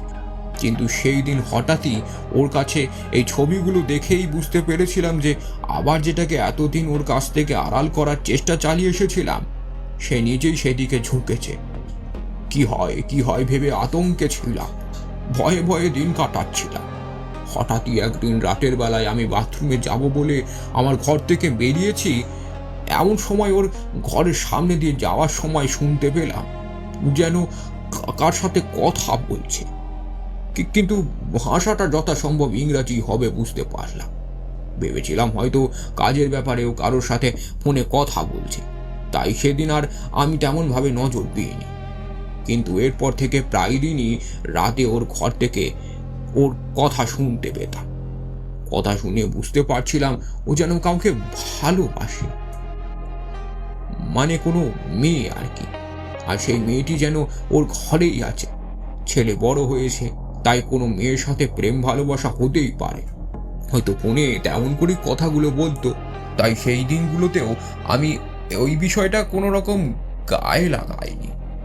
কিন্তু একদিন রাতে খট করে একটা দরজা খোলার শব্দ পেয়ে আমি ধরপড় করে বিছানায় উঠে বসে খেয়াল করি যে অনির্বাণ ওর ঘরের দরজা খুলে বাইরে বেরিয়েছে। ভেবেছিলাম বোধহয় সে বাথরুমে যাবে, কিন্তু তা নয়। আমার ঘরের পাশেই ছাদের ওঠার সিঁড়ি, আর অনির্বাণ ঘরের পাশের বাথরুম। বুঝতে পারলাম সে বাথরুমে না গিয়ে আমার ঘরের সামনে দিয়ে যেন ছাদে উঠে গেল। ঘড়িতে তখন প্রায় রাত 12:30 বেজে গিয়েছে। একবার সন্দেহ হলো, এত রাতে অনির্বাণ হঠাৎ ছাদে গেল কেন, কি ব্যাপার? আমি খুব সন্তর্পণে আমার ঘর থেকে বেরিয়ে ছাদে সিঁড়ি বেয়ে উঠে সিঁড়ির ঘরের এক কোণায় লুকিয়ে অনির্বাণকে লক্ষ্য করতে গিয়ে দেখি যে সে ছাদের কার্নিশে পা ঝুলিয়ে পিছন ফিরে কার সাথে যেন কথা বলছে। লক্ষ্য করলাম হাতে ওর ফোন নেই, আর ব্লুটুথ বা হেডফোন জাতীয় ওসব জিনিস ওকে কখনো ব্যবহার করতে দেখিনি। ব্যাপারটা দেখেই তখনই আমার কেন জানি না একটা খটকা লাগলো। ভাবছি আবারও ওর অন্য কিছু হয়ে গেল না তো। এই কথা ভেবেই এক প্রকার জোর করে ওকে একদিন সেই পুরনো সাইকিয়াট্রিস্টের কাছে ওর কাকিমার দিব্যি টিব্যি কাটিয়ে নিয়ে গেলাম। ডাক্তার ওকে দেখলেন, ওর পুরনো কথাও বললেন, ওর সাথে কথাও বললেন। তিনি অনির্বাণের সবই স্বাভাবিক আছে বলে জানালেন। কিন্তু আমি ডাক্তারকে এই অনির্বাণের সমস্ত আচরণের কথা খুলে বলতেই উনি বললেন, হতে পারে এই মার্ডার কেসের ছবিগুলোতে ছবি তুলতে গিয়েই আবারও নাকি ওর সেই ছোটবেলার ট্রমাটা ফিরে আসতে পারে। এখন ওষুধের সাথে কাউন্সিলিং ছাড়া আর কোনো পথ নেই। এই রোগ নাকি প্রতি 100 জনের মধ্যে 2 জনের হয়ে থাকে। ডাক্তারের কথা অনুযায়ী এই মেয়েটির ছবিটি ওকে এই রোগের দিকে আরো বেশি করে ঠেলে দিয়েছে। এই রোগের নামটা কি জিজ্ঞেস করতেই ডাক্তারবাবু বললেন রোগটির নাম ডিসোসিয়েটিভ আইডেন্টিটি ডিসঅর্ডার। একটা মানুষের মধ্যে একাধিক রূপ। এখানে অনির্বাণ সেই ছবির মেয়েটিকে নিজের কাল্পনিকভাবে রূপদান করেছে এবং তার সাথে প্রতিদিন রাতে কথা বলে। এই রোগের শেষ পরিণতি হলো মৃত্যু। এই কথা শুনে আমি ভীষণ ভয় পেয়ে গেলাম। ডাক্তারবাবুর পরামর্শ অনুযায়ী আমি চলতে লাগলাম। কখন কি হয় এই ভাবতে ভাবতে চলছিল। কিন্তু হপ্তাহ 2 আগে এসে বলল ও নাকি কালিম্পং যাচ্ছে কোম্পানির কাজে, তাছাড়া ওর বন্ধুরাও সঙ্গে যাচ্ছে। তাই এক কথায় যেতে দিলাম। আর এখানে আসার পরে ওকে ফোন করতে গিয়ে দেখি ওর মোবাইলের সুইচ অফ বলছে। ভয় পেয়ে গেলাম, কি ব্যাপার হলো, ওর কোনো খবর পাচ্ছি না কেন। ওর বন্ধুদের মোবাইলেও অনেকবার ফোন করেছিলাম কিন্তু পাইনি। এই 3 দিনের দিন থানা থেকে ফোন করে আপনারা ওর মৃত্যুর সংবাদটা দিলেন। এই কথা বলে উনি কেমন যেন মন মরা হয়ে গেলেন। উনি যা এতক্ষণ ধরে বললেন, তারপর আর কি জিজ্ঞেস করবো তা আমার মাথায় এলো না। ওনার জন্য চায়ের অর্ডার দিলাম। চা খাওয়ার পর ওনাকে অনির্বাণের ডেড বডিটা দেখাতে নিয়ে গেলাম। দেখলাম ভদ্রলোক খুবই শক্ত গোছের মানুষ। জানি ওনার ভেতরটা ভেঙে চুরমার হয়ে যাচ্ছে, কিন্তু তার বই প্রকাশ করতে পারছেন না। এক ঝলক অনির্বাণের মুখটা দেখে মুখটা ঘুরিয়ে নিয়ে সেই ঘর থেকে ভদ্রলোক বেরিয়ে গেলেন। হ্যাঁ, তার মানে ডায়েরিটায় লেখা ওর সমস্ত প্রেম কাহিনী ওগুলো সব মিথ্যে? হ্যাঁ, একদমই তাই। একটা মৃত জাপানি মেয়ের কাল্পনিক রূপদান করেই নিজেই নিজের সাথে এতগুলো বছর কথা বলে রাতের পর রাত নিজের সাথে সে প্রেম করে গেছে বলতে পারিস। আর এটা হওয়ার কারণ এখন তো পরিষ্কার। আমার আন্দাজ সেই জাপানি মেয়েটির মৃত্যুর পর পুলিশের সঙ্গে ক্রাইম স্পটের ছবি তুলতে গিয়ে মেয়েটিকে ওর মনে ধরে যায়। মেয়েটির সম্বন্ধে যাবতীয় তথ্য সংগ্রহ করে। মেয়েটির খুনের খোঁজে দিনের পর দিন দেশের বিভিন্ন জায়গায় ঘুরে বেড়ায়। পুলিশের কাছে খুনের একটা স্কেচ ছিল, যেটার বর্ণনা তুইও ডায়েরিতে পেয়ে গেছিস। আর তার নাম জানা এমন কোনো কঠিন কাজ বলে আমার মনে হয় না। আরণ্যক সেন নামটা পুলিশের ডায়েরি থেকেই পেয়েছে সে। কিন্তু ওর ভাগ্যই বলিস আর যাই বলিস, এই কালিম্পং এর স্নো ভিউ হোটেলে দেখা হয়ে গেল সে আরণ্যক সেনের সঙ্গে, যাকে সে বহুদিন ধরে খুঁজছে। এটাকে একটা আকস্মিক ঘটনাও বলতে পারিস। আর লোকটাকে চোখের সামনে দেখার পরেই খুনের প্রতিশোধ নেওয়ার জন্যে সে আরো উত্তেজিত হয়ে পড়ল। কিন্তু হাতে এসেও হাতছাড়া হয়ে যায়। নিজের ক্যামেরা দিয়ে ছবি তুলে তার ফোন নাম্বার পেয়ে গেল। সেটাকে সে কিভাবে কাজে লাগাবে তা ঠিক করে উঠতে পারেনি। দুদিন ধরে ঘরের মধ্যে বন্দি হয়ে থেকে চিন্তাগ্রস্ত অবস্থায় কখন যে ঘুমের ওষুধ খেয়ে ফেলেছে সে টের পায়নি। ডায়েরি লিখতে লিখতেই ঘুমিয়ে পড়েছিল। ভেবেছিল পাহাড় থেকে ঝাঁপ দিয়ে সে আত্মহত্যা করবে, কিন্তু বাইরের শোচনীয় অবস্থা দেখে প্ল্যানটা তার ওখানে ভেস্তে যায়। শেষমেশ গোটাচারেক ঘুমের ট্যাবলেট সেদিন খেয়ে ফেলে সুইসাইড করবে এটাই ঠিক করে। কিন্তু পরের দিন সকালে ঘুম ভেঙে উঠে দেখে সবই ঠিক আছে, সে মরেনি। আসলে অমন ওষুধে ও অভ্যস্ত হয়ে গেছিল। ধর এটা একটা ড্রাগ রেজিস্ট্যান্স, তাই ওষুধে বোধহয় কাজ হয়নি। এদিকে অনির্বাণ সেই অন্য রূপে তাকে চিরকালের মতো ছেড়ে চলে যাবে সেই শোকে বাথরুমে ঢুকে ঘুমের ওষুধের পাতার বাকি 6টা ট্যাবলেট বোধহয় খেয়েই ফেলত। কিন্তু হঠাৎ রুম বয়ের ডাক শুনতে পেয়ে সে থমকে যায়। রুম বয়ের কথার উত্তর দিয়েই ট্যাবলেটগুলো খেয়ে সে ধীরে ধীরে মৃত্যুর দিকে এগিয়ে যায়। এটাই হয়তো ঘটেছিল।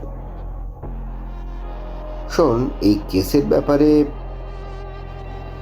তদন্ত করে যা বুঝতে পেরেছি তা হলো অনির্বাণ নিজেই ডিপ্রেশনে ভুগে নিজেই নিজেকে শেষ করেছে। এর জন্যে সে নিজেই দায়ী, অন্য কেউ অন্তত অনির্বাণ মার্ডারের সঙ্গে জড়িত নয়। বুঝতে পারলাম। অথচ এত সব আমি কোনোদিনই জানতাম না। আমি তো ডায়েরিটা পড়ে সত্যিই কোনো ভূতের সাথে প্রেম করছে বলেই ধরে নিয়েছিলাম।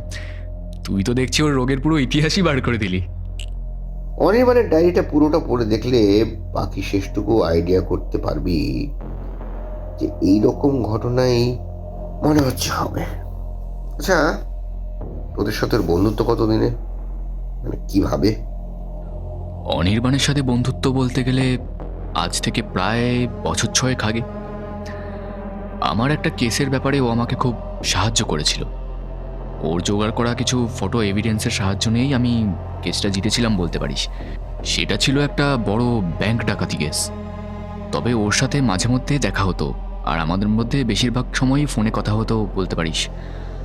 আর আমার সাথে বন্ধুত্ব হওয়ার পরেই নবীন আর কুমারেশের সাথে আমি ওর পরিচয় করিয়ে দিই। খুব চাপা স্বভাবের ছিল, খুব কম কথা বলতো। এই কারণেই ওর সম্পর্কে এত সব জানা আছে তো, তাই না? তা এক প্রকার বলতে পারিস। আচ্ছা, অরণ্যক সেনের কেসটা বললি সলভ করেছিস? সে কেনই বা সুইসাইড করতে গেল আর কিভাবেই বা মারা গেল? দেখ, এতক্ষণ ধরে আমি আমার সমস্ত তদন্তের কথা তোকে বলেছি। এখন তোর কি মনে হয় অরণ্যক সেন কেন মারা গেল, তাও আবার পাগল হয়ে গিয়ে মাঝরাতে সুস্থ সবল একটা লোক পাহাড় থেকে ঝাঁপ দিয়ে হোক বা কেউ ঠেলে ফেলে দিয়ে হোক মারা গেল কেন? তুই বুঝতে পারলি? সত্যি কথা বলতে আমার কাছে এই মুহূর্তে তেমন কোনো পাকাপোক্ত তথ্য প্রমাণ নেই যেটা দিয়ে বলতে পারবো যে অরণ্যক সেন কীভাবে মারা গেল। সমস্তটাই আমার শোনা। কিন্তু অনির্বাণের ডায়েরিটা সমস্ত প্রেম কথা যদি মিথ্যা হতে পারে, তাহলে গতকাল রাতে আমার ঘরে চোখের সামনে অনির্বাণের আসার ঘটনাটা তুই কি বলবি? সেটাও কি মিথ্যে? গতকাল রাতে তোর সাথে ঘটে যাওয়া সমস্ত ঘটনাটাই তোর একটা হ্যালুসিনেশন ছাড়া আর কিছুই নয়। বলতে পারি সেটা একটা স্লিপ প্যারালাইসিস। ভালো করে চিন্তা করলে দেখ, গতকাল তোর একজন বন্ধু মারা গেছে। তুই যখন সে খবর পাস তখন তোর গায়ে বা পায়ে চোট ছিল। তোর 2 বন্ধু সেই খবর পেয়ে সেখানে ছুটে গেল। তুই চাইলেও যেতে পারলি না। এদিকে তোর মোবাইলটাও ভেঙে গেছে, সেটা ঠিক থাকলে অন্তত ফোন করে ওদের থেকে সমস্যাটা জানতে পারতিস, কিন্তু তা সম্ভব হলো না। প্রায় অনেক রাত অবধি কোনো রকম খবর না পাওয়ার জন্যে তুই চিন্তাগ্রস্ত হয়ে এই বাংলোতেই সারাটা রাত কাটিয়ে দিলি। তোর সমস্ত চিন্তাগুলো সমস্তটাই ছিল কেবল অনির্বাণকে নিয়ে। অনির্বাণের সাথে তোর যত পুরনো স্মৃতি কথা ছিল সব তুই চিন্তা করেছিস, এমনকি রাতে শুতে গিয়েও একই চিন্তা করেছিস।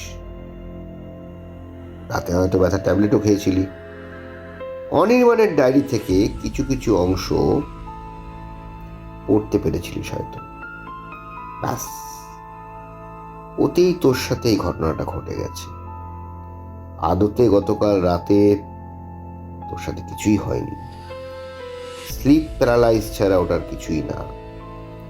আর তুই সেই স্লিপ প্যারালাইজ সম্পর্কে হয়তো জানিস তাতে ঠিক কি হয়। মানলাম আমি সমস্তটাই ভুল দেখেছি, আমার ওসব কিছুই ভ্রম। কিন্তু আমি যে অরণ্যক সেনের চিৎকারটা শুনেছিলাম সেটা তো একেবারেই সত্যি হয়েছে, তাই না? হ্যাঁ, মানে আরণ্যক সেন তুই যা শুনেছিস ঠিকই মানছি, অথচ তোর পাশের ঘরে শুয়ে থাকা দুই বন্ধুর একজনও কেন সেই চিৎকারের শব্দটা শুনতে পেল না, এটা একটা ভাববার বিষয়। আর যদি শুনতেই পেত তাহলে তারা কিছু মানে ছুটে যেত না দেখতে, বা তোকে ডাকতো না? নবীন সেই সময় নিরঞ্জনের দিকে তাকিয়ে বলল, আমি তো কিছুই তেমন শুনতে পাইনি। আর কুমারের শুনতে পেলে সে কথা তো সকালেই বলতো। তাহলে তুই বলতে চাইছিস যে আমি ঘুমের মধ্যেই সেই সব শব্দ শুনেছি, আর বাদবাকি ঘটনাগুলো সবই মিথ্যে, সবই ভ্রম? মাঝরাতে জ্বরের ঘোরে তোর দেখা সমস্ত কিছুই মিথ্যে। আর অনির্বাণ মরে গেছে যখন, তখন ওর কল্পনায় সৃষ্টি করা প্রেমিক প্রেমিকাও মিথ্যে। সে আসবে কোথা থেকে? একটা দীর্ঘ নিঃশ্বাস ফেলে নিরঞ্জন বলল, আসলে হয়তো আমিই ভুল দেখেছি। তুই ঠিকই বলেছিস, আমি ওকে নিয়ে গতকাল বড্ড বেশি চিন্তায় পড়েছিলাম। আচ্ছা, এবার অরণ্যক সেনের কেসটা বল দেখি, সে কিভাবে মারা গেল? দেখ, অরণ্যক সেন মারা গেছে তার নিজের দোষে। এখানে কোনো কিয়ামু বা এমিলির প্রেতাত্মার হাত অন্তত নেই। একটা কথা তুই জানিস নিশ্চয়ই, যে অন্যায় করে তার অন্যায়ের শাস্তি সে একদিন না একদিন পাবেই পাবে, এমনকি এই জন্মেই তাকে ভোগ করতে হবে। মনে কর সেই অন্যায়ের শাস্তি অরণ্যক সেন নিজেই পেয়েছে। মানে তুই তখন যেমন বললি যে সে পাগল হয়েই পাহাড় থেকে ঝাঁপ দিয়ে আত্মহত্যা করেছে, তার মানে বোঝা যাচ্ছে যে লোকটার অপরাধবোধটা হঠাৎ করেই মাঝরাতে জেগে উঠেছিল, আর সেই কারণেই সে আত্মহত্যা করতে বাধ্য হয়েছে। এক্স্যাক্টলি, একেবারেই তাই। কিন্তু তার অপরাধবোধ জাগালো কে, বা কিসের জন্য? অনির্বাণ কি? আগে না, বলছি তাহলে শোন। গতকাল রাত 10টা নাগাদ বৃষ্টিটা যখন একটুখানি কমে এলো, কাকাবাবুকে রাতটুকু কাটানোর পর তো আমার তো পুলিশ কোয়ার্টারে ব্যবস্থা করাই ছিল। এদিকে সকালে অনির্বাণের বডি চলে যাবে মেডিকেল কলেজে। বেকার একটা রাতের জন্য তিনি আবার হোটেল ভাড়া দিয়ে থাকতে যাবেন কেন? তাছাড়া বয়স্ক মানুষ বলে কথা, ওনাকে ওপরে ওপরে শক্তপোক্ত গোছে দেখতে হলো, ভিতরে তার অবস্থাটা কি চলছে সেটা তো বুঝতেই পারছিলাম। তারপর বাইরের যা প্রকৃতির অবস্থা, তাই ওনাকে আর একা ছাড়তে ইচ্ছে করলো না। ওনার থাকার সমস্ত ব্যবস্থা করে দিয়ে তারপর থানায় ফিরে এসে লালবাজার থেকে পাওয়া কিয়ামু মার্ডার কেসের সমস্ত এভিডেন্স নিয়ে বসে পড়লাম। অনির্বাণের ডায়েরিটা পড়ে জানতে পেরেছিলাম যে আরণ্যক সেনের একটা ভিজিটিং কার্ড আরণ্যক অনির্বাণকে দিয়েছিল, আর সে রিশপেই আছে। অনির্বাণের ট্রলি ব্যাগ ঘেটে ভিজিটিং কার্ডটা কিন্তু আমি পাইনি, কিন্তু ক্যামেরার খাপ থেকে আরণ্যক সেন নামের সেই কার্ডটা হাতে পেলাম। আর সেটা পেয়ে আমি একটা পরীক্ষা চালাই বলতে পারিস। অন্যায় যে করে তাকে তো শাস্তি পেতেই হয়, আর সেই সত্যি সত্যি সেই খুনি আরণ্যক সেন হয়, তাহলে তাকে তার বিগত দিনের অন্যায়টাও মনে করে দিতে পারলেই আমার কাজ শেষ। সে যদি অন্যায় না করে থাকে তাহলে সে বেঁচে গেল, উল্টো কেস ঘুরে যাবে, আর হয়তো আমাকে এসে তিনি ধরবেন। আমার নামে লোকাল থানায় একটা মানহানি কেসও ঢুকে দিতে পারে। তুই তো ভালো করে জানিস সেটা, তাই বলতে পারিস সেই রকম একটা রিস্ক নিয়ে পরীক্ষা করতেই ভিজিটিং কার্ডে আরণ্যক সেনের নাম্বারে একটা কল করি। দেখলাম 3-4 বার রিং হতেই ফোনটা ধরলো। ফোনের ওপাশ থেকে একটা পুরুষ কণ্ঠস্বর বলে উঠল, হ্যালো। গলাটা শুনে আন্দাজ করে বুঝতে পারলাম ইনি আরণ্যক সেন ছাড়া কেউ নন। বেশ কয়েকবার ওপাশ থেকে হ্যালো হ্যালো করে ফোনটা কেটে গেল। আমি চুপ করে ফোনটা ধরে আছি, কোনো উত্তর দিলাম না। উত্তর না পেয়ে প্রচণ্ড রেগে গিয়ে আমাকে বেশ কয়েকটা গালাগাল দিল, তারপর ফোনটা কেটে দিল। এর কিছু সময় পরেই আবারও ফোন করেছি। এইবার 2 বার রিং হতে ফোনটা রিসিভ করলো। হ্যালো বলতেই আমি খানিকটা সময় চুপ করে থেকে একটা মেয়েলি কণ্ঠস্বরকে নকল করে বললাম, মি কিয়ামো। বলেই ফোনটা কেটে দেওয়ার সাথে সাথেই কিয়ামোর মৃতদেহের ছবিগুলো আর তার সাথে তার পোর্ট্রেটটা হোয়াটসঅ্যাপ নম্বরে পাঠিয়ে দিই। ব্যাস, শুধু চিন্তা করতে থাকি কি হয় কি হয়। তখন কিছুই হয়নি, ভেবেছিলাম আমার নাম্বারটা হয়তো ফোন করতে পারে। অনেকক্ষণ অপেক্ষা করে থাকার পরও দেখলাম ফোন আর এলো না, এলেও ধরতাম না। এরপর থানা থেকে বেরিয়ে আমি আমার কোয়ার্টারে আসি। আজ সকালে থানায় গিয়ে জানতে পারলাম ভোরবেলায় ঋষভ থেকে সেখানকার কে একজন থানায় ফোন করেছিল। শুনতে পেলাম এই ঋষভের পাহাড় থেকে একজন টুরিস্ট নাকি গতকাল রাত্রে গড়িয়ে নিচে পড়ে গেছে। খবর পেয়ে আমার লোকজন নিয়ে সেখানে চলে গেলাম। 2 জন শেরপাকে দড়ি নিয়ে নিচে নামিয়ে বডি তোলার ব্যবস্থা করি। আশেপাশের লোকজনকেও জিজ্ঞাসাবাদ করেছিলাম যে তারা লোকটা সম্পর্কে কি জানে। কটেজেও গিয়েছিলাম। তারপরের ঘটনাগুলো তো সমস্তটাই তুই জানিস। অনিমেষের কথা শুনে নিরঞ্জন হাঁ হয়ে গেল। খানিকক্ষণ চুপ করে থাকার পর সে বলল, তার মানে অরণ্যক সেনের মৃত্যুর পেছনে তোর? অনিমেষ সাথে সাথে বলল, আগে হ্যাঁ, আমি। আরণ্যক সেনের বডিটা পাহাড়ের ঢাল থেকে উদ্ধার করে নিয়ে আসার পর বডি সার্চ করতে গিয়ে পকেট থেকে ওনার মোবাইলটা পাই।